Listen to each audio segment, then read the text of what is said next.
ವಿಜಯಪುರದಲ್ಲಿ ಮತ್ತೆ ಭೂಕಂಪನ ಅನುಭವವಾಗಿದೆ. ವಿಜಯಪುರ ಸುತ್ತಮುತ್ತ ಮತ್ತೆ ಭೂಕಂಪನದ ಅನುಭವ ಆಗಿರುವಂತದ್ದು. ರಾತ್ರಿ 10:05 ಸುಮಾರಿಗೆ 2 ಬಾರಿ ಭೂಮಿ ಕಂಪಿಸಿದೆ. 2 ತಿಂಗಳಲ್ಲಿ ಬರೋಬ್ಬರಿ 12 ಬಾರಿ ಭೂಮಿ ಕಂಪಿಸಿರುವಂತಹ ಅನುಭವ ಆಗಿದೆ. ಪದೇ ಪದೇ ಭೂಕಂಪನದಿಂದಾಗಿ ಜನರಲ್ಲಿ ಆತಂಕ ಮನೆ ಮಾಡಿದೆ. ಇದು ವಿಜಯಪುರದಲ್ಲಿ ಆಗಿರುವಂತಹ ಘಟನೆ. ವಿಜಯಪುರದಲ್ಲಿ ಮತ್ತೆ ಭೂಕಂಪನದ ಅನುಭವ ಆಗಿದೆ. ರಾತ್ರಿ 10:05 ಸುಮಾರಿಗೆ 2 ಬಾರಿ ಭೂಮಿ ಕಂಪಿಸಿದೆ. ಕಲಬುರಗಿಯಲ್ಲೂ ಕೂಡ ಭೂಮಿ ಕಂಪಿಸಿರುವಂತಹ ಅನುಭವ ಆಗಿದೆ. ಒಂದೇ ದಿನದಲ್ಲಿ 4 ಬಾರಿ ಭೂಮಿ ಕಂಪಿಸಿದೆ.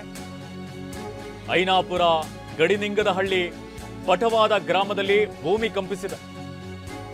ಕಲಬುರಗಿ ಜಿಲ್ಲೆ ಚಿಂಚೋಳಿ ತಾಲೂಕಿನ ಗ್ರಾಮಗಳಲ್ಲಿ ಭೂಮಿ ಕಂಪಿಸಿರುವಂತಹ ಅನುಭವ ಆಗಿದೆ. ಒಂದ್ ಕಡೆಯಲ್ಲಿ ವಿಜಯಪುರದಲ್ಲೂ ಕೂಡ ಭೂಮಿ ಕಂಪಿಸಿದೆ. 2 ಬಾರಿ ಕಂಪಿಸಿರುವಂತಹ ಅನುಭವ ಆಗಿದೆ. ಇನ್ನೊಂದು ಕಡೆಯಲ್ಲಿ ಕಲಬುರಗಿಯಲ್ಲೂ ಕೂಡ ಭೂಮಿ ಕಂಪಿಸಿರುವಂತಹ ಅನುಭವ ಆಗಿದೆ. ಕಲಬುರಗಿ ಜಿಲ್ಲೆ ಚಿಂಚೋಳಿ ತಾಲೂಕಿನ ಗ್ರಾಮಗಳಲ್ಲಿ ಭೂಮಿ ಕಂಪಿಸಿರುವಂಥದ್ದು. ಜನ ಆತಂಕಕ್ಕೆ ಒಳಗಾಗಿದ್ದಾರೆ. ಒಂದೇ ದಿನದಲ್ಲಿ 4 ಬಾರಿ ಭೂಮಿ ಕಂಪಿಸಿದೆ.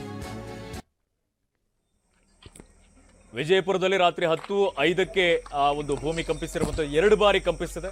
ಇನ್ನೊಂದು ಕಡೆಯಲ್ಲಿ ಕಳೆದ 2 ತಿಂಗಳ ಒಳಗಡೆನೆ ಸುಮಾರು 12 ಬಾರಿ ಭೂಮಿ ಕಂಪಿಸಿರುವಂತಹ ಅನುಭವ ಆಗಿದೆ. ಜನರು ಆತಂಕಕ್ಕೆ ಒಳಗಾಗಿದ್ದಾರೆ.